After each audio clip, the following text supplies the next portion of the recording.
Can you imagine trying to stay awake for 3,700 years while you're trapped in stone? Just constantly sending signals to your brain to stay awake? I couldn't do it. I'd fall asleep in the first hour.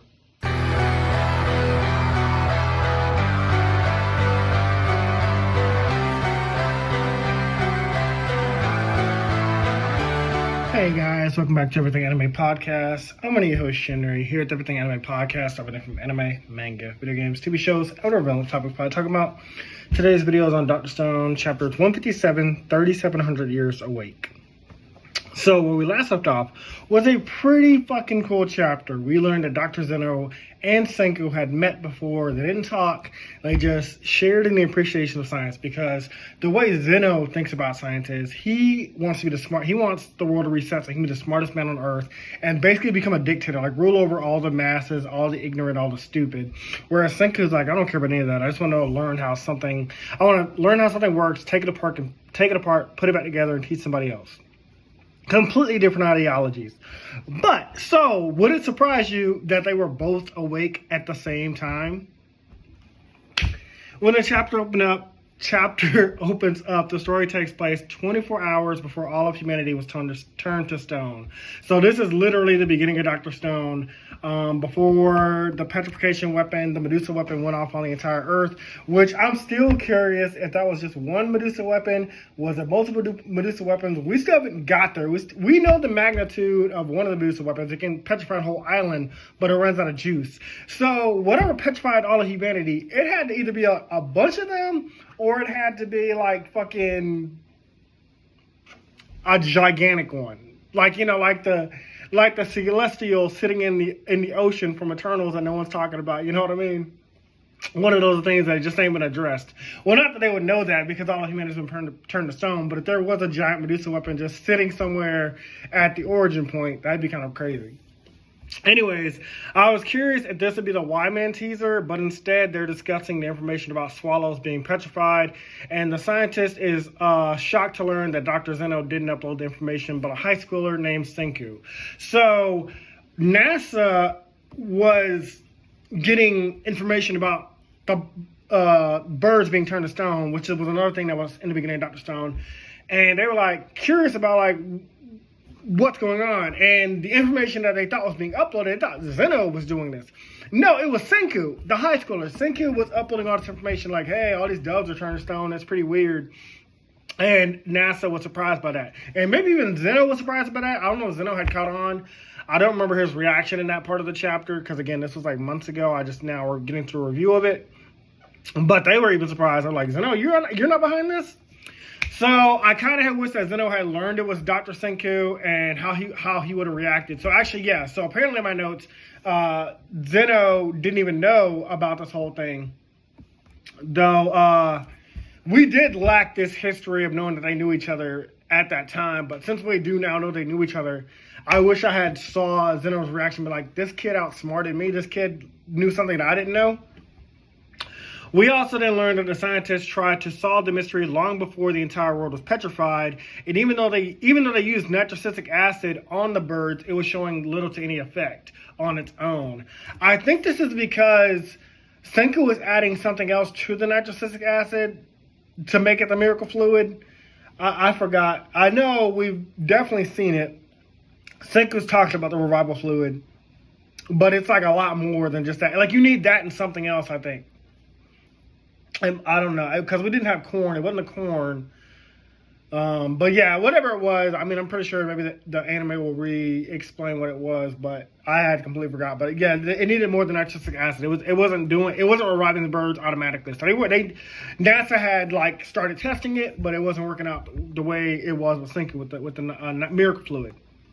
I also love the shot of the moon and the earth, because even though we know the Y-Man is on the moon now, it means he would have left the planet like long before this weapon went off, because I was wondering if like he was on Earth and just had like, well, in the beginning of the story, I had assumed the Y-Man might have been on Earth and just had like a bunker or something that was anti-petrification, but now that we know he's on the moon, you know, we know how he escaped. And even Zeno was confused by the petrification light, as was Senku he was seeking Senku's help, so he definitely doesn't know who the white man is. Like, Zeno was confused about the petrification happening all around the world, and he was like, I need Senku's help to solve this. We also see that everyone in Zeno's circle is some kind of military or high level of NASA. Like, all of his crew, like, they are all like, well, we know Stanley Snyder is specifically military. Zeno is a scientist at NASA. I don't know what Max and Carlos do. I don't know what Luna does. Maybe we do talk about that, but like, there's some other people in Zeno's circle. They basically seem like they're like these like high class people. Anyways, Zeno was the one to deduce that a particular swallow had brainwaves despite being petrified, unlike the others. Meaning, like Senku, he realized a long time ago, as long as you remain aware while you're petrified, the nitrocyclic acid will work. So I think that's why Senku and Zeno had revived by themselves. Like, you do need more than a nitrocyclic acid if your brainwaves have stopped.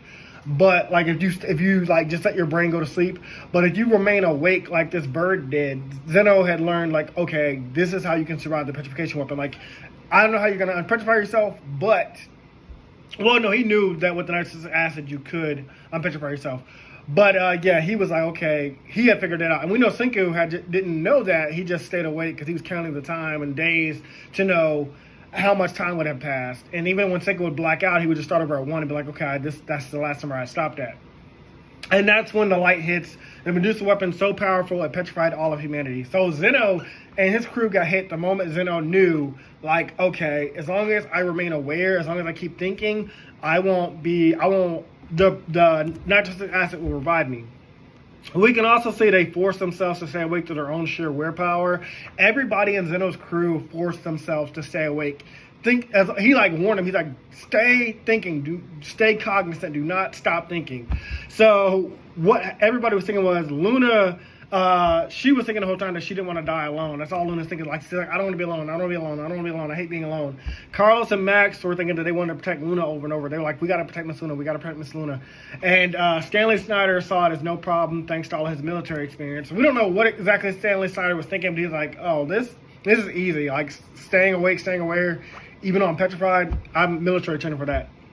We can also see that Stanley Snyder and Zeno have some kind of bond, as when Zeno was being petrified, Stanley Snyder was trying to shield him, like stand over him. And I think at one point he had said like Stanley Snyder was his best friend. I don't know if it was in this panel or in a different one or a previous chapter, but yeah, they are best friends. And it gave me like when Taiju was trying to protect Yuzu in front of the tree. He's like, Yuzu, hold on to that tree, and Taiju with his hands out trying to block it. We know Taiju, he loves Yuzu, but he also loves to protect people and defend him with his body. He'll take all the damage. He's like Chad from Bleach, whose grandfather told him, like, you know, don't use your arms to fight yourself, use it to protect somebody. So Chad and Ichigo made this deal, like Ichigo's like, you'll fight for me and I'll fight for you. Kind of cool. I like that. And then we also learned that Zeno and Senku woke up on the exact same day. Senku woke up in Japan and Zeno woke up in America, which I thought was very cool. I also love this ending panel of Senku and Zeno breaking out simultaneously. Just a really cool ending to leave off on. So that's where I actually ended in my notes. I thought that was pretty cool that, like, well, first of all of Zeno's crew, all the crew in North America, stayed awake through sheer willpower because Zeno had told them to do it. Whereas, like, Senku was the only one that was awake. Well, Taiju kind of was too, because he was thinking about saving Yuzu the whole time. But, yeah, this is very cool. Anyways, that's all for this video. Pretty short one again. And I'll see you guys in the next one. Talk to you later. Bye. Hey, guys. This video was sponsored by me, the author of the Shinry series, the Chronicles of Wayne, and Monsterverse. So I figured I'd do this outro a little bit different by showing you guys what you guys will be checking out. So, the Shinry series starts with Book 1, Shobu Samurai Project Aryoku. 10 years after the death of his parents, Shobu Samurai returns home, seeking vengeance, but instead faces the choice to save his home from shadow creatures, blood beasts, and an organization once thought dead. Shinry's Shobu Samurai starts at $9.99. And if you love anime, manga, Naruto, One Piece, Bleach, Yu Yu Hakusho, Fairy Tail, Shaman King, Rave Master, Zatch Bell, anything like that, the Shinry series is definitely the series for you. You'll definitely want to check it out. The Sword of Light is probably the thickest one so far. And then these books are 2. This is Enter the Dread Zone Tournament. And the series original ending, Arado, the Legendary Conjuring Master. So, and I'll just show you guys some of the covers. Really proud of all of these. But I hope you guys check it out. If you don't like that, I also have the current published books for the Chronicles of Wayne, Love Be Damned, Cotton Candy, Full Moons, Fabled Lovers, A Cursed Virgin's Bite. If You Go Where Monsters Dance, Red will Rain Over Your House. Love Be Damned. Now, the Chronicles of Wayne is about a geeky guy, or a nerdy guy in high school. His senior year, he has a crush on the hottest guy in school, because of course he does. He's only got one best friend, and her name is Barb. Well, the hottest guy in school turns out to be a werewolf. And to make the story more interesting, he bites Wayne and turns Wayne into the first ever wolfman in the last 10 years. And because of that, it was also a sacred law that wolfmen should never be created. I don't want to get into too much of the Chronicles of Wayne without spoiling it, but I can tell you it's very short. This one sells for $6.99, and Love Be Caged right after it. The ending of this trilogy, Love Be Liberated, comes out in October. So I'm going to definitely do a more full in-depth review of this one. But yeah, it's an LGBT fantasy fiction story about werewolves, vampires, white witches, a dark warlock, and, well, many, many more surprises to come. So if you guys like to read, I definitely recommend. These are all the books so far in the Shinry series, except for Shinry's Beginning. I do have that one, but it's just not here with me. But yeah, I appreciate a like, support, or just a review on Amazon. Either way, thank you guys for watching, and I hope you guys have a great day.